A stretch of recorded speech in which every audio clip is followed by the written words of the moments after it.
जय श्री सीताराम।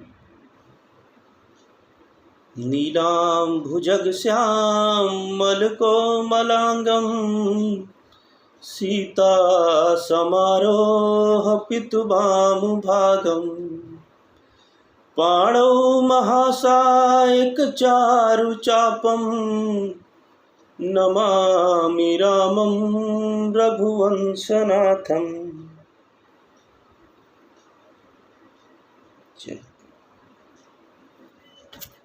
जैसा कि मैंने आप लोगों को अपने पिछली वीडियो में बताया था कि किस तरह से माता सती ने भगवान राम की कथा पे ध्यान नहीं दिया और उसका परिणाम इतना भयंकर भुगतना पड़ा उनको कि अपना देह तक त्याग कर देना पड़ा उनको।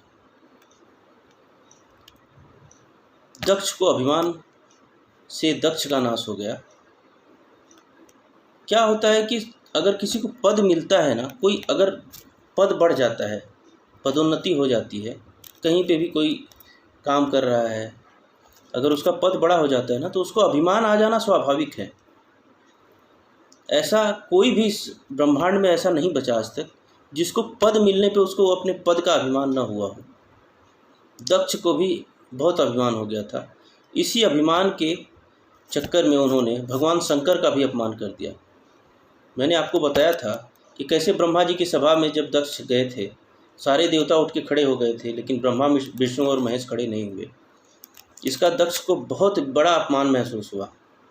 फिर भी दक्ष ने सोचा कि चलो ब्रह्मा जी नहीं खड़े हुए तो विधाता है, नहीं खड़े हुए चलेगा, विष्णु भगवान नहीं खड़े हुए तो भी चलेगा, ये शंकर मेरा दामाद है और मेरा अपमान कर रहा है, खड़ा नहीं हुआ मुझे देख के। जबकि ऐसा था नहीं। भगवान शंकर तो हमेशा राम नाम की धुन में रहते हैं। वो अपने ही ध्यान में थे, राम नाम जप कर रहे थे। उन्होंने दक्ष को देखा भी नहीं, ध्यान भी नहीं दिया, उनको पता भी नहीं चला कि दक्षराज कब आए। शिव पुराण में ऐसा बताया गया है कि दक्ष ने बहुत अपमान किया, बहुत अपमानजनक बातें कही भगवान शंकर को, बहुत तरह से अपमान किया, लेकिन भगवान शंकर को उसका भी कुछ फर्क नहीं पड़ता, क्योंकि वो तो मान अपमान से एकदम परे हैं। बाबा हैं, आपको तो पता ही है कि बाबा हमारे ऐसे हैं कि दुनिया में जो सारी चीज़ें रिजेक्ट हो जाती हैं ना, वही बाबा एक्सेप्ट कर लेते हैं। जैसे फल फूल हैं, सारे देवताओं के लिए फूल हैं, दुनिया भर के फूल हैं। कहीं किसी को कमल चढ़ रहा है, किसी को गुलाब चढ़ रहा है, किसी को गेंदा चढ़ रहा है, किसी को चंपा चमेली चढ़ रहा है। बाबा को धतूर का फूल, जो गंदगी में घास में उगता है, वो धतूर का फूल बाबा को। धतूरा वो कांटा लगा हुआ, जो बोलते हैं धतूरा खा ले तो मर जाए आदमी, वो धतूरा बाबा को। मतलब जो दुनिया में कोई ना पूछे वो सब बाबा को, और बाबा सब चीज़ एक्सेप्ट कर लेते हैं, फिर भी खुश रहते हैं बाबा। बाबा को कुछ फ़र्क नहीं पड़ता।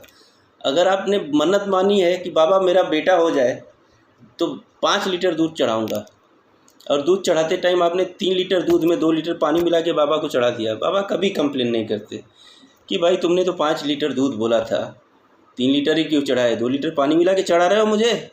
बाबा को कुछ फ़र्क नहीं पड़ता, बाबा खुश। बाबा तो ऐसे हैं, इसीलिए तो उनको भोलेनाथ कहा जाता है। एक कथा है, एक चोर था। एक बार चोर गया था मंदिर में, देखा था वो मंदिर के ऊपर वो खड़ा रहता है ना, शिवलिंग के ऊपर दूध टपकते रहता है, वो सोने का था।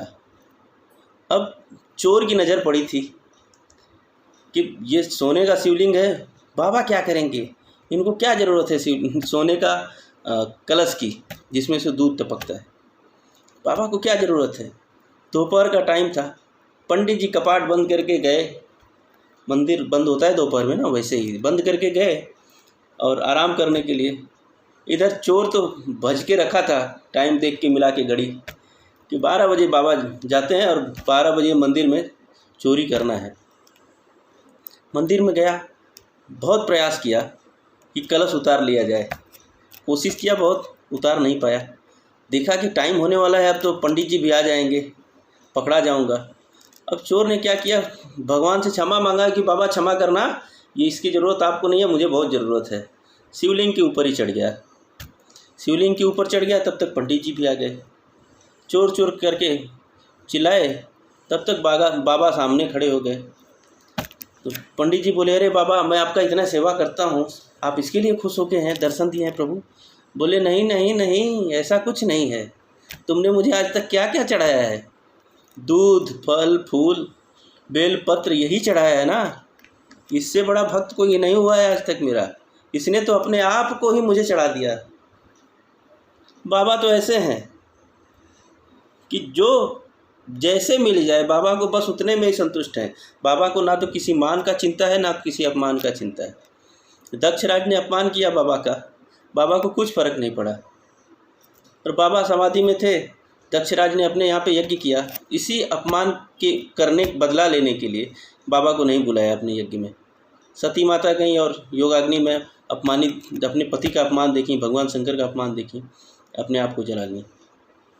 फिर वही सती जब हिमवान के यहाँ पे जन्म ली पार्वती माता के रूप में, नारद जी गए तो नारद जी से उनके पिता ने पूछा, माता ने, कि मेरी बेटी का अवगुण बताइए। अभी हमारे यहाँ पे कोई आता है पंडित जी, तो हम पूछते हैं ना कि हमारे बच्चे में गुण क्या क्या है, ज़रा बताइए। उन्होंने गुण नहीं पूछा, उन्होंने अवगुण पूछा। अब वो अवगुण पूछ रहे हैं तो इधर नारद भगवान अवगुण उनका नहीं बता रहे हैं। बोल रहे हैं, इनका तो जो भी है ठीक है, आपकी पुत्री ऐसा है, ये देवी का स्वरूप है, इनके बहुत भाग्यशाली है। बोले अवगुण बताइए। बोले अवगुण है ही नहीं कुछ, क्या बताएं? बोले अच्छा ठीक है, थोड़ा शादी वगैरह के लिए बताइए कि शादी कैसे होगा, दामाद कैसा रहेगा। बोले दामाद तो बहुत, बोले उसको तो कोई मतलब निकाम होगा। अब निकाम बोले तो उनको लगा कि मतलब ऐसा हो, उसको कुछ दामाद हमारा रहेगा तो उसको मतलब परिवार से कुछ लेना देना नहीं होगा। अब नारद जी कुछ और बता रहे हैं और ये लोग कुछ और समझ रहे हैं। तो योगी होगा। अब योगी सोचे कि अरे अब ऐसा किसी को बताया जाए, किसी की बेटी को, कि आपका दामाद ऐसा होगा। अब चिंतित हो गए सब लोग। बोले ठीक है, एक काम करो, ऐसे गुण तो शंकर जी में भी आते हैं, अपनी पुत्री को बोलिए कि महादेव का ध्यान करें। अब माता पार्वती तपस्या करने लगी भगवान शंकर का, और करीब 3000 साल तपस्या करने के बाद भगवान शंकर प्रकट हुए, खुश हुए, और विष्णु भगवान माता सती को आके आशीर्वाद दिए कि आपका शादी भगवान शंकर से ही होगा। विष्णु भगवान फिर शंकर जी के पास गए और उन्होंने बाबा को बोला। बाबा जब से सती ने देह त्यागा था ना, बाबा सिर्फ योगियों की तरह घूमते रहते थे, एक अस्थिर नहीं हुए थे। और जब विष्णु भगवान ने बाबा को बताया शादी करने के लिए, तो बाबा तो तैयार तो हो गए। बोले ठीक है, सप्तर्षियों से मैं परीक्षा लूँगा।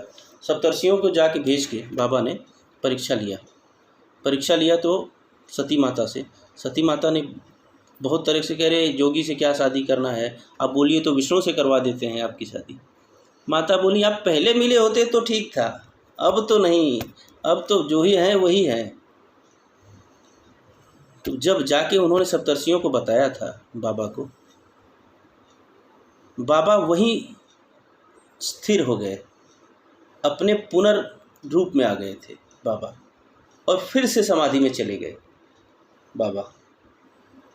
बहुत सालों के, हजारों साल समाधि के बाद बाबा जब जागे हैं, तब कामदेव नहीं जागे। फिर भी कामदेव को देवताओं ने भेजा था, उन्होंने बाण चलाया, बाण चलाया, तब जाके बाबा की तपस्या भंग हुआ और बाबा ने कामदेव को भस्म कर दिया था। अब फिर से बाबा समाधि में जाएं, इसके पहले देवता आके बाबा का अभिनंदन वंदन करने लगे। बाबा ने पूछ लिया सीधा कि भाई अपना आप लोग ध्येय बताइए, कारण क्या है कि आप लोग यहाँ पे आए हैं। मुझे पता है कि बिना कारण तो मेरे पास कोई आने वाला है नहीं। देवताओं ने बताया कि एक राक्षस है और उसका वध आपके पुत्र के ही हाथ से होगा, इसीलिए माता पार्वती से शादी कर लीजिए आप। अब सती माता जो पार्वती रूप में आई थी, उन्होंने शंकर भगवान से शादी की, और उसके बाद फिर कथा अब आगे शुरुआत होती है कि कैसे माता पार्वती शंकर भगवान के पास आती हैं और पूछती हैं कि हे प्रभु, मुझे उस राम के बारे में बताइए जिस राम के बारे में मैं पिछले जन्म में नहीं जान पाई, क्योंकि अब माता श्रद्धा का रूप लेके आई थी। पहले क्या था? संशय था। जहाँ पे श्रद्धा होती है वहाँ पे संशय नहीं हो सकता। अब माता विश्वास बन के आई थी। भगवान शंकर श्रद्धा का रूप है और माता विश्वास का रूप है। इस प्रकार से बाबा ने फिर उनको आगे की कथा सुनाना चालू किया रामायण की। कैसे सुनाते हैं बाबा, आपको अगले वीडियो में बताता हूँ मैं। जय श्री सीताराम।